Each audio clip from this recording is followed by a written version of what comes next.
Hi friends, ఈ Valentine's day రోజున bourbon బిస్కెట్లను ఉపయోగించి టేస్టీ అయిన చాక్లెట్ కేక్ని చాలా తక్కువ ఇంగ్రీడియంట్స్తో చాలా టేస్టీగా ఎలా తయారు చేయాలో ఇప్పుడు చూద్దాం.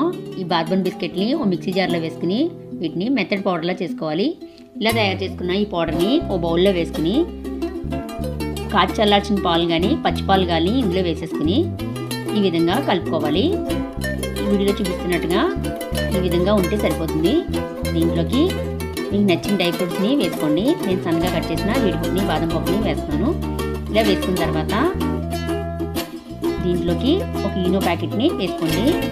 ఈనో వేసుకోవడం వల్ల కేక్ చాలా ఫ్లఫీగా ఉంటుంది. ఈనో ప్యాకెట్ వేసుకున్న తర్వాత ఒకసారి అంతా కలిపేసేసుకుని పక్కన పెట్టేసుకోండి. తర్వాత కేక్ మోల్డ్ తీసుకుని దీంట్లోకి బటర్ పేపర్ వేసేసుకుని మనం తయారు చేసుకున్న ఈ మిశ్రమాన్ని ఇందులోకి వేసేసుకోవాలి.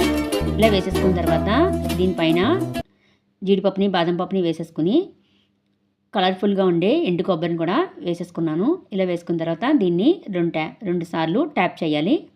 ఇలా ట్యాప్ చేసిన తర్వాత ప్రీహీట్ చేసిన కుక్కర్లోకి మనం తయారు చేసుకున్న ఈ బ్యాటర్ని పెట్టేసుకుని మూత పెట్టేసుకుని 15 నిమిషాలు బేక్ చేయాలి. 15 నిమిషాల తర్వాత మూత తీసి చూస్తే టేస్టీగా ఉండే కేక్ తయారవుతుంది. దీన్ని టూత్పిక్ తోటి చెక్ చేసుకోవాలి. ఇలా చెక్ చేసుకుని దీంట్లోకి ఏమీ అంటుకోకుండా ఉంటే ఇది బేక్ అయిపోయినట్టే. అంతే, ఎంతో టేస్టీ అయిన చాక్లెట్ కేక్ తయారవుతుంది. మీరు కూడా తయారు చేసుకుని టేస్ట్ చేయండి.